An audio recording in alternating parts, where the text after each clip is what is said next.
Somewhere in your mind, a birthday party is missing. Your first birthday, the first time you learned to walk, the first time you heard your own name. All of it happened. None of it survived. Try right now.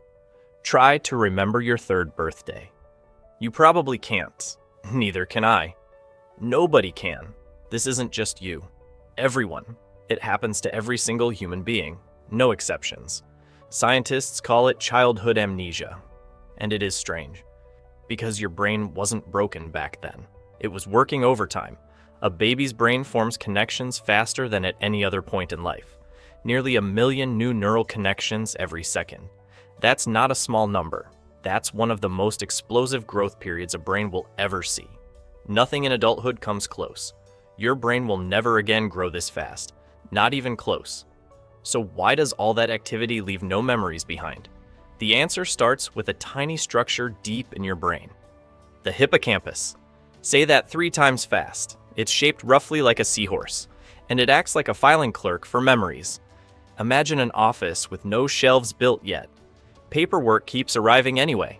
It piles up with nowhere permanent to go. Chaos, basically. It takes new experiences and files them for long-term storage. But in early childhood, that filing clerk hasn't finished training. The hippocampus keeps developing for years after birth. It isn't fully wired until around age 7. 7 years just to finish the wiring. So before that, the filing system is incomplete. Memories get made, but they don't get filed properly, and a memory that isn't filed eventually disappears. There's a second piece to this puzzle. Memory needs language, not to happen, but to be recalled later, in story form. Think about how you remember things now. You tell yourself a story. I was at the beach. It was hot. My sister was there. A toddler can't do that yet. Before about 18 months, most children have almost no words at all. Not one. Without language, there is no story to hang a memory on. Have you ever tried to describe a dream with no words for it? It slips away within seconds. Gone, just like that. A toddler's entire early life is a little like that.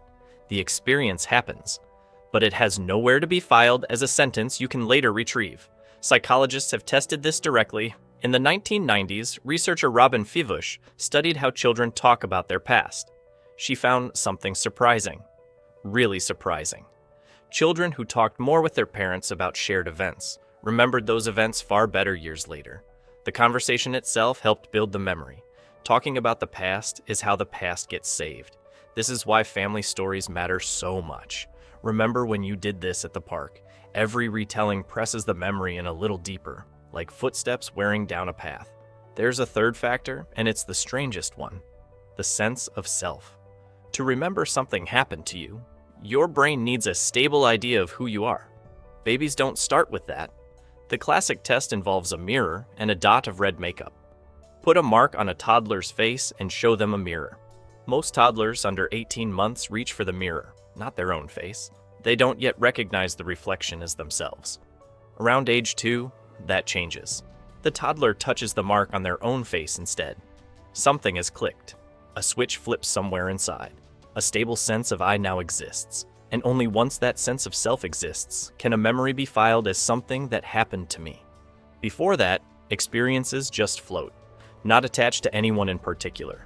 Scientists have run this mirror test all over the world. The results are remarkably consistent. Around age 2, in nearly every culture studied, the sense of self clicks into place. Everywhere, every culture. So here's the full picture. An unfinished filing cabinet. No language to write the label. No fixed self to write it under. 3 separate systems, all still under construction at once. No wonder nothing from that age survives.